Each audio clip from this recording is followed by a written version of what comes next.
The city was hungry, hungry for land, for buildings, for endless houses stacked on top of each other like cages. Every passing day, forest at its edge fell under the screech of axes and the roar of bulldozers. People called it development, but deep within the shadows, something older than men, something unspeakable stirred. The government had passed an order, a forest, rich and alive with creatures, birds, snakes, and big beasts, was to be cut down. The plan was simple, or at least it seemed so: capture the animals, lock them safely in one place, and keep them within human reach. To replace the forest, an old ruined estate was chosen. Its walls were cracked, moss green with age, doors broken, stairs half eaten by time. To officials, it was just another useless ruin, but to the spirits who lurked in its veins, it was home. Every corner of that place carried whispers of death, and that ruin was about to be reborn as a zoo. Trucks rolled in, filled with cages where lions clawed, elephants shook their heads and trumpeted defiantly, and serpents twisted like angry ropes. When the gates of the ruin creaked open, an unseen chill swept across the workers' spines. The animals were dumped inside temporary homes, rusty cages, chains rattling, and then silence. But if anyone listened carefully in the dark, beyond cages, beyond eyes watching, they would hear breaths, not human, not animal, ghosts. In the following days, the animals began to change. Their eyes reddened, their roars shook like cries from another realm.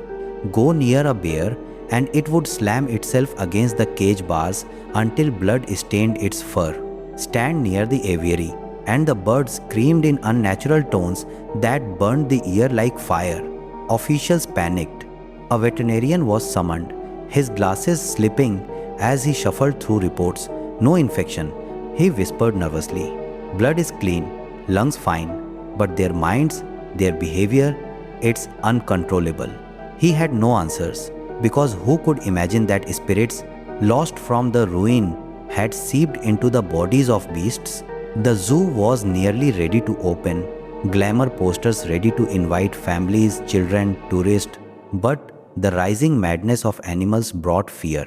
Gates that were meant to open for the public stayed locked. Behind those iron gates, something darker grew every day. Animals groaned at night as if they were possessed puppets. City officials debated. Whispers filled the town. Perhaps cutting that forest was cursed. Perhaps those ruins were never meant to be touched. One night, the whispers grew into screams. The walls of the ruin, old and haunted, shook. Thunder twisted across the sky, lightning striking the dilapidated roof. One by one, animals went berserk. The lion hurled itself again and again until its cage burst open. Elephants pushed the walls, their tusks scraping stone like knives through flesh. A bear, possessed with something inhuman, rammed into the ancient brick frame, and with a deafening crash, the haunted ruin broke apart. The gates fell. The city woke not to dawn, but to terror. A flood of beasts charged down the streets. Elephants smashed parked cars, lifting buses into the air like toys. Lions clawed through crowds, their roars mixed with ghostly echoes that froze the soul. Cheetahs sliced through fleeing bodies as if they were paper. Snakes coiled around, screaming men and women, crushing bones under unseen rage. Blood spilled across the asphalt. The city had invited death, and this death had taken the form of animals, but animals ruled by spirits. Lockdown, curfew, screamed officials. Sirens wailed, red floods of light painting bloodied streets. Helicopters rose over rooftops, scanning heat signatures of rampaging tigers below. Military tanks rolled through avenues, but even war machines were not powerful enough. An elephant, its eyes glowing like fire, rammed a tank, flipping it with monstrous strength. Soldiers inside shrieked one last time as metal crushed them. Ghosts laughed within the animals as if feeding on the death itself. They were unstoppable. Chaos grew thicker. Families broke apart in the stampede. Children pulled from their mothers' arms. Dust rose, mingling with the smell of burnt gasoline and torn flesh. Somewhere in the madness, a helicopter hovered low. Before soldiers could fire, a gigantic possessed hawk spiraled upward, its wings dark shadows cutting the sky. One strike, and sparks tore from the copter's blades. Tumbling, it crashed into a patch of forest, erupting in fire so bright that the city below quivered as if hell's door had opened. No one could believe it. Animals were never enemies of man, and yet tonight they were worse than demons. Death had no discrimination. And deep inside, buried in trembling souls, the realization cut sharp. It's us. It's our fault. We stole their homes. We provoked the curse. Bullets fired endlessly. A lion, caught under blazing gunfire, crumbled lifeless. Its body was taken to the research center. Scientists surrounded it, scanning bone marrow, nerves, brains. Reports came back, chilling hormonal shifts. Unexplained energy flows within the brain. But then, their instruments crackled, needles spiking, frequencies, alien frequencies. Something invisible floated, living within the corpse. Their hearts froze as the device whispered its truth. Spirits. The ruin was diseased with souls long unsettled, and those souls had possessed each beast.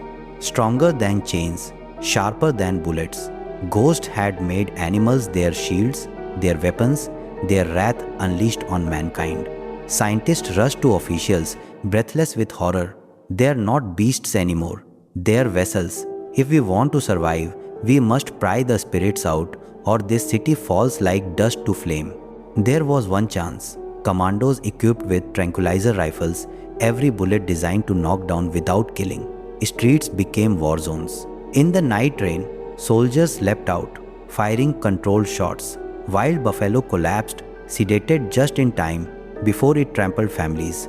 But not all could be saved. A possessed tiger lunged at a squad, and only firepower silenced its screech.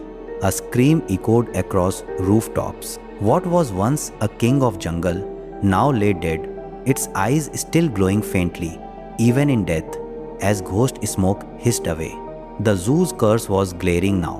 Researchers worked madly, performing what they called neurohormone transplants. Machines buzzed, hands trembling as they fought both medicine and spirit. One by one, the animals slowly clawed back from madness. Days passed, weeks, their roars softened, their eyes turned back to their original innocence. A lion cub purred again. A parrot flapped its wings cheerfully. The silence of possession left. But the ruin, the haunted ruin, could no longer stand.